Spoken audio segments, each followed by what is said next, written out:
कुछ दिन पहले हम लोगों ने रॉबर्ट वाड्रा जी की 5 कंपनियों के कागज़ देश के सामने रखे थे और ये दिखाया था कि किस तरह से रॉबर्ट वाड्रा जी को डीएलएफ से ढेरों फायदे दिए जा रहे हैं, किस तरह से रॉबर्ट वाड्रा जी की 50 लाख रुपए की दौलत बढ़कर 300 करोड़ रुपए हो गई 3 साल के अंदर। तो हमसे एक प्रश्न पूछा गया कि भाई हरियाणा सरकार ने डीएलएफ को क्या क्या फायदे पहुंचाए। अब हम कोई जांच एजेंसी तो है नहीं, हमारे पास कोई जांच की प्रक्रिया भी नहीं है। उसके बावजूद एक हफ्ते के अंदर इस देश की आम जनता ने, मैंगो पीपल ने बहुत सारे एविडेंस, बहुत सारे सबूत भेजे हैं और उन्हीं सबूतों के ये जो हमारे पीछे साथी खड़े हैं, ये सारे मानेसर के, वजीराबाद के और गुड़गांव के कई इलाकों के किसान हैं जिनकी जमीनें गई है। इन सब लोगों ने सबूत दिया हम लोगों को। इस देश की जनता जो त्रस्त है इन पावरफुल, इन शक्तिशाली लोगों की वजह से, इन सब लोगों ने सबूत दिए हैं और वही सबूत आज हम आप लोगों के लिए सामने प्रस्तुत कर रहे हैं। सबसे पहला प्रश्न कि क्या हरियाणा सरकार और डीएलएफ के बीच में किसी तरह का नेक्सस है, किसी तरह की साठगांठ है, किसी तरह का रिश्ता है। यह साबित होता है इस बात से, ये हम नहीं कह रहे कि दोनों के बीच में रिश्ता है, ये पंजाब और हरियाणा हाईकोर्ट ने बोला है कि डीएलएफ के और हरियाणा सरकार के बीच में एक मैलाफाइड नेक्सस है। गुड़गांव में 30 एकड़ जमीन थी, उसके ऊपर अस्पताल बनना था। यह उस अस्पताल के बनने की नोटिफिकेशन है कि यह अस्पताल बनना था। यह अभी कॉपी आई है 5 मिनट पहले। ये सबूत इतने आ रहे हैं हम लोगों के पास, चारों तरफ से हर मिनट दर मिनट हमारे पास सबूत आ रहे हैं। यह भी 5 मिनट पहले कॉपी आई है कि 30 एकड़ जमीन पे अस्पताल बनना था। हरियाणा सरकार ने अस्पताल बनाने की बजाय डीएलएफ को 7 मार्च 2007 को 9 मार्च 2007 को परमिशन दे दी कि आप अस्पताल की बजाय इस पे एसईजेड बना लीजिए। ये लोग सब दुखी हो गए, हाईकोर्ट गए और पंजाब और हरियाणा हाईकोर्ट ने ना केवल उस एसईजेड को कैंसिल कर दिया, पर हरियाणा सरकार के बारे में पंजाब और हरियाणा हाईकोर्ट ने क्या कहा, ये गौर करने वाली बात है। The aforesaid facts alone are enough to establish the nexus of Messrs DLF Limited with the government to grab the property in question। कि ये साफ साफ इस केस के सारे तथ्य साफ साफ जाहिर करते हैं कि हरियाणा सरकार और डीएलएफ के बीच में एक नेक्सस है, एक गलत किस्म का साठगांठ है। In fact, the subsequent facts of granting necessary approvals for setting up SEZ was an attempt to cover the whole malified action of government of Haryana. There was a nexus between the government and the respondent number 4 and 5, which is DLF, to grab the land in question, and everything was facilitated to give the same a legal cover. It is not understandable as to why the state of Haryana is showering favor on DLF. In any case, it has been proved that the power of acquisition has been used for a colorable purpose। ये जमीन जो है ये गलत उसके लिए acquire की गई है, पब्लिक पर्पस का नाम देके इन्होंने गलत एक्वायर की है, ऐसा पंजाब और हरियाणा हाईकोर्ट कह रहे हैं। Even this court in CWP number 1620 of 2010 has found that the land in question in that case also was acquired on the pretext of public purpose with the real object of handing it over to DLF। एक और case की बात कर रहे हैं, उसमें भी DLF को जमीन दे दी थी उन्होंने और वो भी गलत दी थी। पंजाब और हरियाणा का कोर्ट ने उसको भी कैंसिल कर दिया था। In the aforesaid judgment, this court also observed that the state and its officers are tilted in showering favors on the DLF। Punjab और हरियाणा हाईकोर्ट के ये शब्द जो है ये साफ साफ जाहिर करते हैं कि हरियाणा सरकार और डीएलएफ के बीच में कितना गहरा रिश्ता है और गलत किस्म का रिश्ता है। ये जो एसईजेड बनने वाला था 9 मार्च 2007 को, एसईजेड बनाने के लिए हरियाणा सरकार ने परमिशन दी उसके एक महीना पहले 2 फरवरी 2007 को डीएलएफ वालों ने एक कंपनी बनाई, उसका नाम था DLF SEZ holdings private limited. और उसी कंपनी में 1 साल बाद रॉबर्ट वाड्रा जी 50% शेयर होल्डर बन जाते हैं। He is the majority share holder.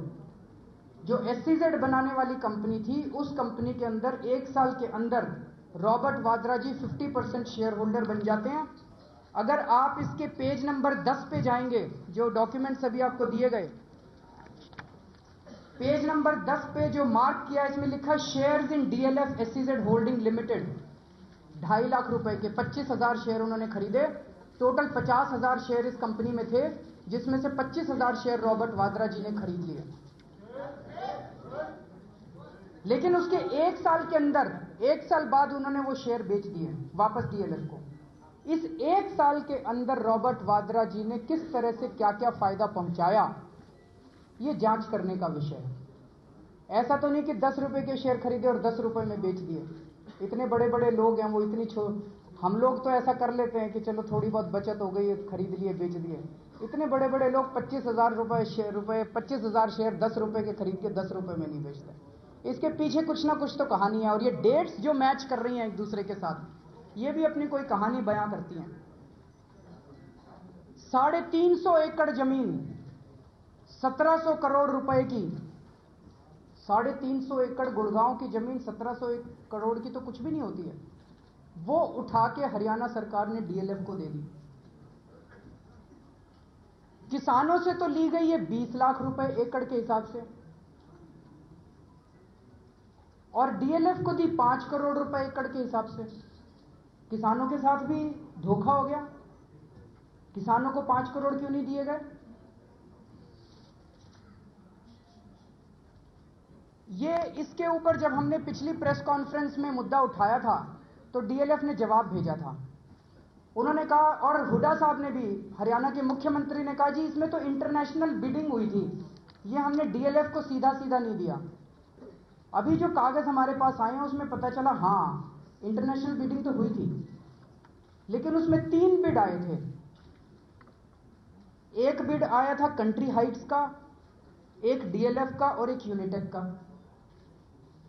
तीनों बिडिंग बिडर्स के टेक्निकल बिड्स खोले गए, और खोलने के बाद यह डिसाइड किया भाई जिसका गोल्फ बनाने का एक्सपीरियंस नहीं है उसको रिजेक्ट कर दो। तो डीएलएफ का केवल एक्सपीरियंस था, बाकी दोनों का नहीं था, तो दोनों को रिजेक्ट कर दिया। उनके फाइनेंशियल बिड्स खोले ही नहीं गए। भाई या तो आप कंडीशन पहले लगाओ टेंडर इनवाइट करने के पहले, लेकिन टेक्निकल बिड खोलते वक्त अगर आप नई कंडीशन लगाते हो तो एक शक तो मन में आता है कि आपने तय कर लिया ठेका किसको देना है, फिर आप ढूंढ रहे हैं तरीका कि किस तरह से बाकियों को डिस्क्वालीफाई करें। ये पेज नंबर 6 पे अगर आप आएंगे तो ये बिड जो खोले गए थे उसका लेखा जोखा है। इसमें इन्होंने लिखा है कि गोल्फ बनाने का एक्सपीरियंस, गोल्फ कोर्स बनाने का एक्सपीरियंस यूनिटेक को और कंट्री हाइट्स को नहीं था, इसलिए इन दोनों को हम खत्म कर रहे हैं, इन दोनों का हम बिड नहीं खोल रहे। फाइनेंशियल बिड्स खोले ही नहीं गए। लेकिन एक वेबसाइट से हमें पता चला कि इन दोनों कंपनियों के बिड डीएलएफ से कहीं ज्यादा थे, तो इस वजह से सरकार को नुकसान भी हुआ। सबसे सस्ते वाले को दे दिया जबकि सबसे महंगे वाले को देना चाहिए था। ये 350 एकड़ में 75 एकड़ जमीन जो है वो हुड्डा की थी। हुड्डा का क्या काम है? हुड्डा का काम है हरियाणा में आम लोगों के लिए फ्लैट बनाना, दुकानें बनाना, प्लॉट काटना।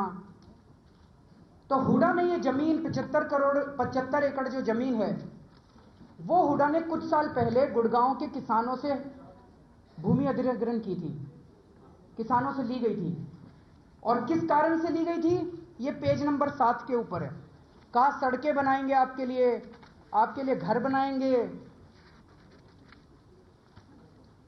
नेमली for the development and utilization of land for sector road between sector 4254 and sector 4353 along with land under Nala Creek along the above sector। सड़क बनाने के लिए, नल्ला कवर करने के लिए इनके लिए जमीन ली गई थी। और ये सारी की सारी जमीन उठा के डीएलएफ को दे दी। कोई सड़क नहीं बनाई गई, कोई नल्ला कुछ नहीं, कोई सेक्टर नहीं काटे गए, कोई घर नहीं काटे गए। तो ये तो धोखा हुआ सबके साथ। किसानों के साथ धोखा हुआ जिनकी जमीनें छीनी गई, और आम जनता के साथ धोखा हुआ जिनके लिए घर बनाने थे।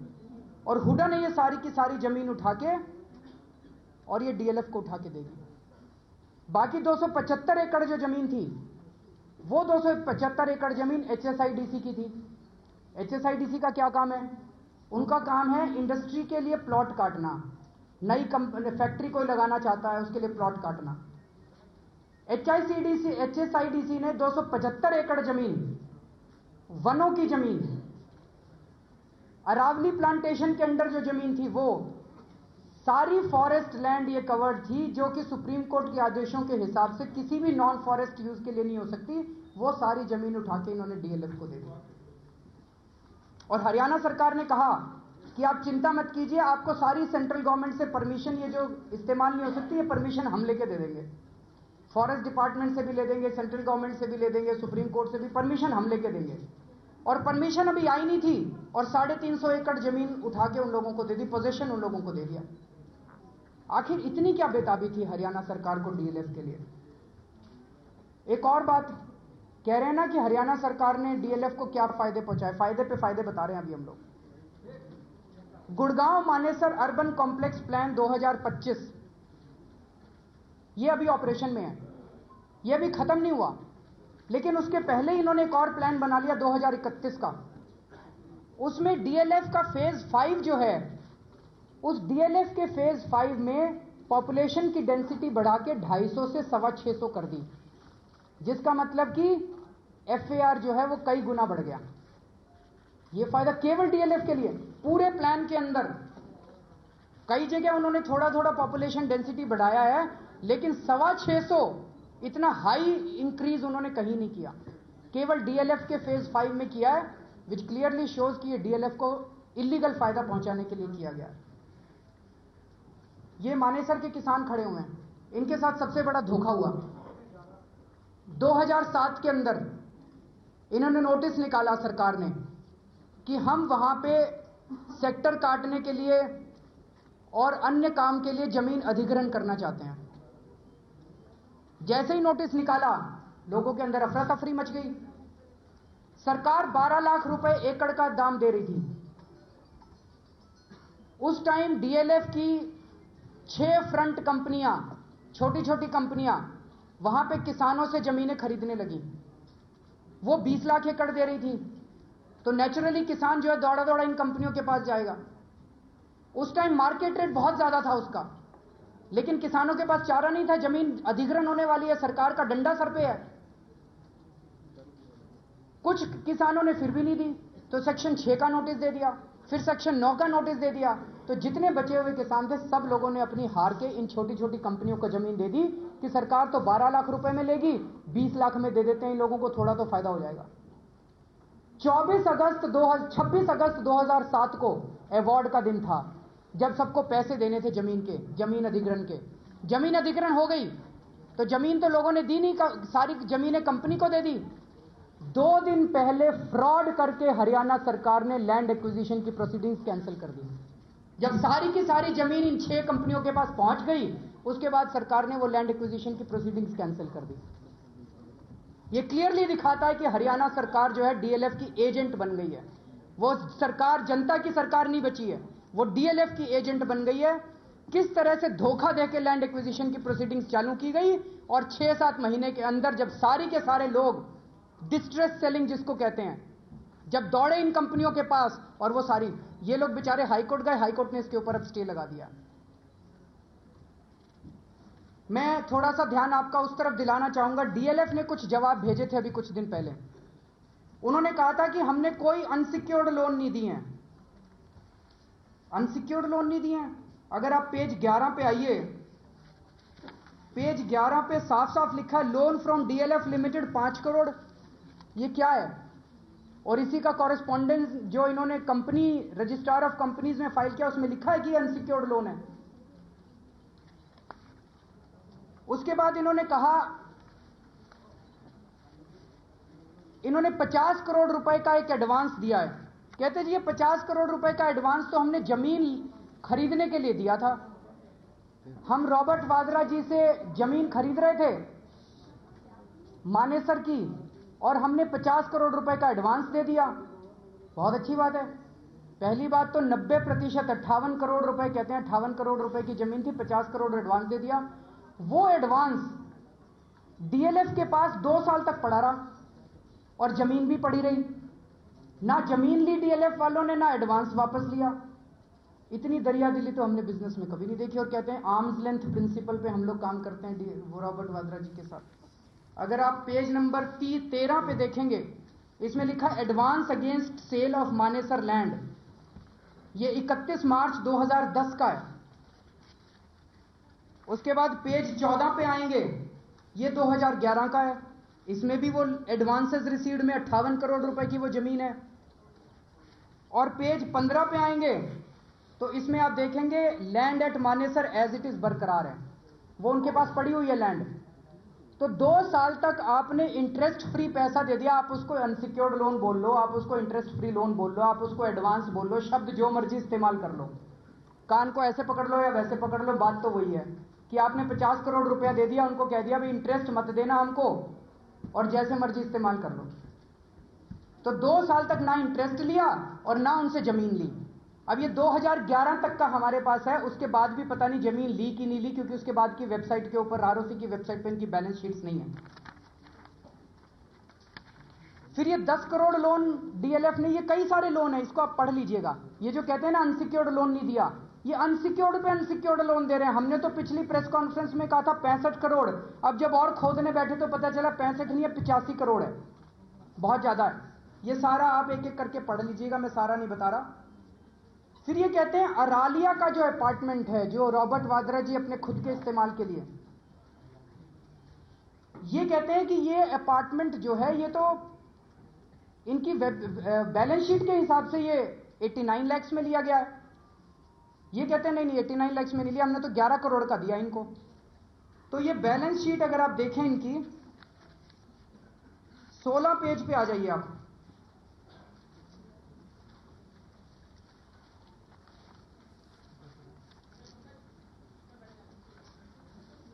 16 नहीं है, नहीं 18 नंबर पेज पे आप देखेंगे अरालिया अपार्टमेंट B1115 89,41,000।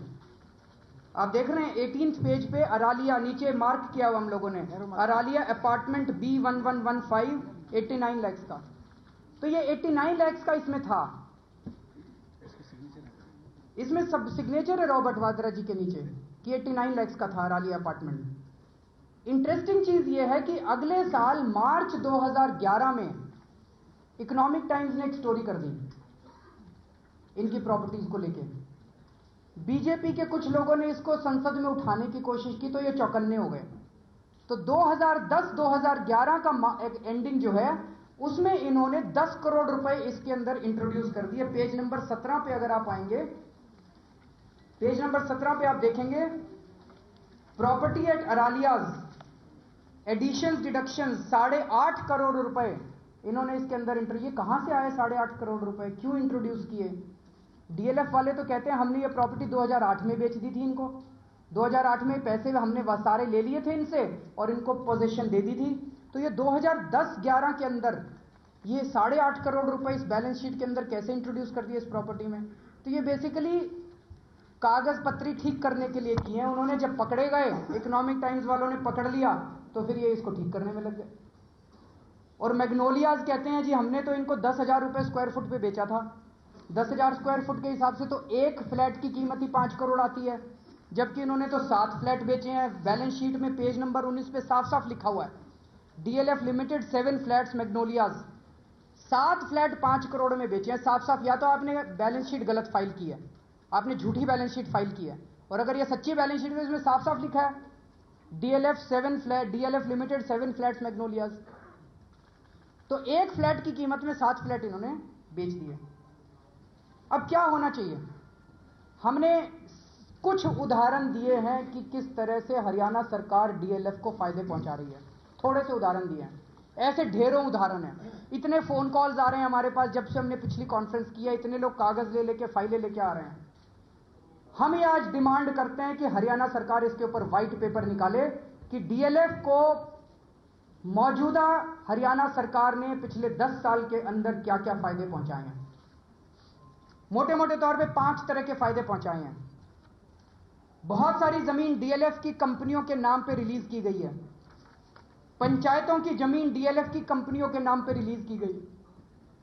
गवर्नमेंट ऑफ एचआईसीडीसी की जमीन जो है वो डीएलएफ की कंपनियों को ट्रांसफर की गई है। डीएलएफ की कंपनियों के लिए एफआईआर बढ़ा दिया गया है और डीएलएफ की कंपनियों के लिए लैंड यूज बदल दिया गया है कई जगह। इन 5 मुद्दों के ऊपर डीएलएफ की कंपनियों के क्या क्या फायदे पहुंचाए गए, इस पे हम लोग डिमांड करते हैं कि व्हाइट पेपर होना चाहिए। मैं इनकम टैक्स डिपार्टमेंट में था, अगर इतनी सारी इंफॉर्मेशन आ जाती ना तो ये कंपलसरी केस था स्क्रूटिनी का, और शायद झंडेवालान यूनिट जो है, झंडेवालान वाले रेड मारते हैं, ये फिट केस था इनकम टैक्स की रेड के लिए। लेकिन जिस देश के वित्त मंत्री खड़े होकर कह दें कि भाई उन्होंने इनकम टैक्स सब ठीक फाइल किया है। चिदम्बरम साहब इस इनकम टैक्स ऑफिसर हैं क्या इसके, रॉबर्ट वाड्रा जी के? वो इनकी स्क्रूटनी करते हैं, वो इनकी असेसमेंट करते हैं क्या?